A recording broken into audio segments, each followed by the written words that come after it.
in tonight at 10 o'clock. We start on the Weather Watch with a live look over at National Harbor for you.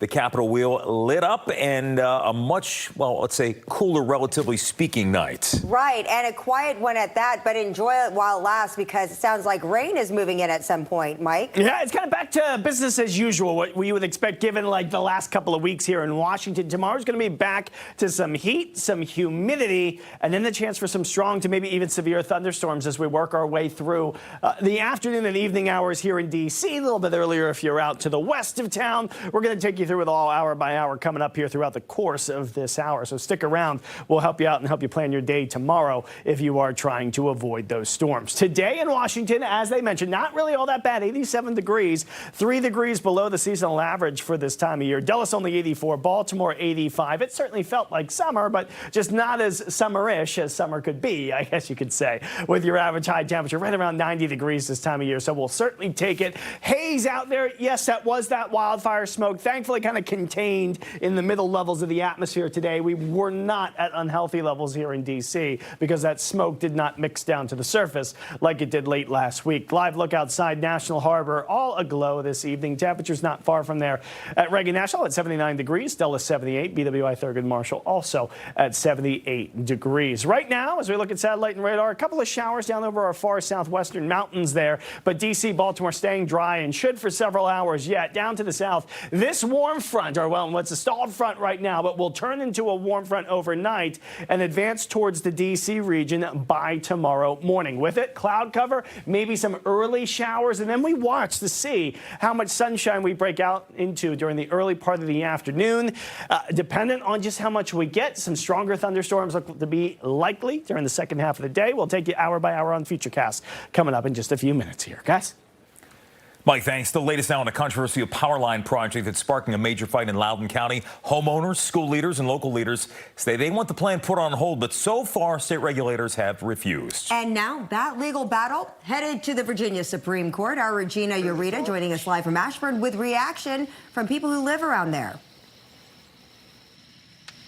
Yeah, well, Jim and Angie, imagine living in your home for more than 20 years only to find out the state government is taking part of your property through eminent domain to build a power line in your backyard. Now, that's what's happening to residents in this home. Now, this property is about 30 to 35 feet tall. That power line is expected to be about 185 feet tall. That is triple the height of this home. It is taller, just to paint a picture, taller than the Statue of Liberty without its base. Now take a look. This is the proposed route. I want you to focus your attention on the red there. That is the transmission line where it would run between an elementary school and a high school. Just north of that is the home of property owner Vicky who you'll hear from in just a moment. Dominion Energy says this is part of a major infrastructure project needed to keep up with Loudoun County's growing demand for electricity. Before construction can begin, Dominion must get approval from the Virginia State Corporation Commission. But many residents are pushing back, saying they're worried about high voltage transmission lines running next to homes and through school campuses. Tonight, Loudoun County's Board of Supervisors, the school board, the Loudoun Valley Estates HOA, and even Dominion Energy joined in asking state regulators to pause the project.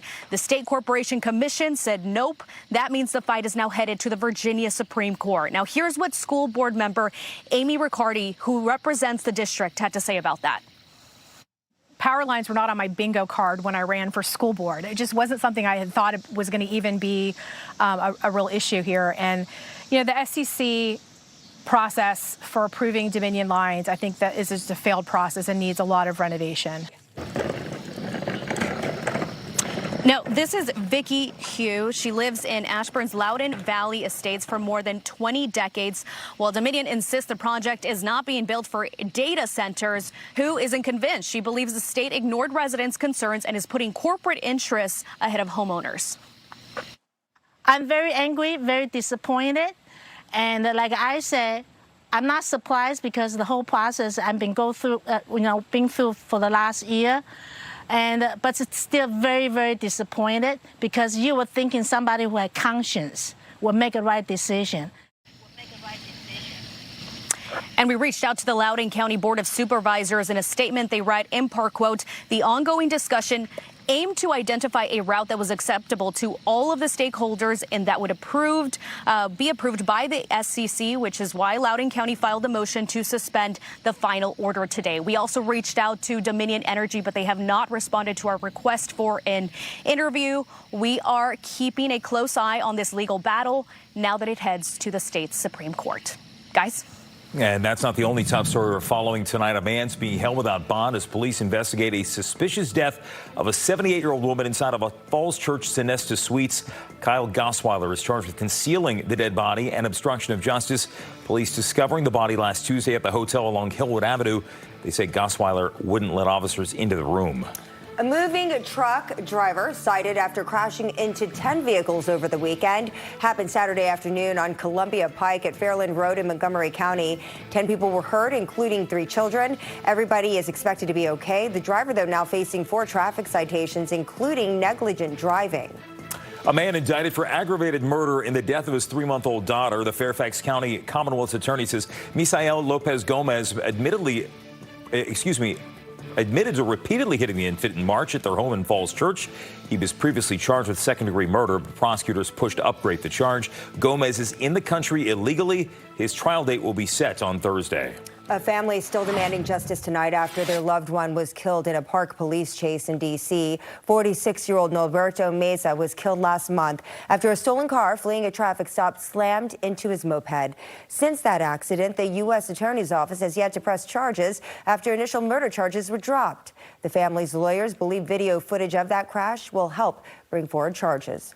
She said that it's been 1 month since she's gotten any answers and that there's a lot of doubts as they haven't seen any evidence, that there's doubts about whether this gentleman that stole the car was the one that murdered their uncle or if it was the park police themselves. They want justice. They want to see the videos. They want to see the evidence. And they want to make sure that this doesn't happen to anybody else.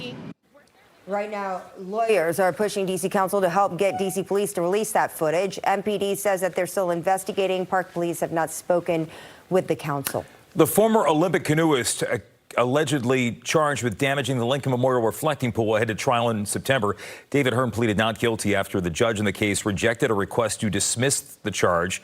His defense argues Hearn is the scapegoat for the federal government's improper repair job. The White House Correspondents' Dinner will happen this Friday at a new venue, the Waldorf Astoria, following months of delay after an attempted assassination at the original event. Now, President Trump plans to attend under significantly heightened security protocols.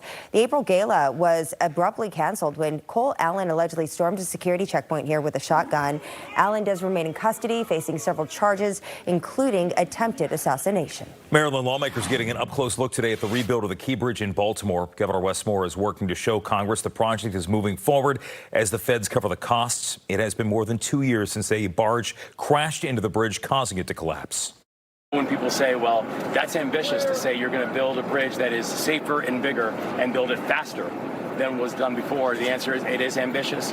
But when I think about the work that's happened thus far, they were able to clear the channel. It was told 11 months. They got it cleared in 11 weeks. They said it was going to take 5 to 7 years to get the 70% design build done. That was done with 14 months with this team. And so the speed that they continue to move at is what really keeps us optimistic. This year, the state cut ties with a construction company because costs were too high. The rebuild is still set to cost about $5 billion, with completion set for late 2030.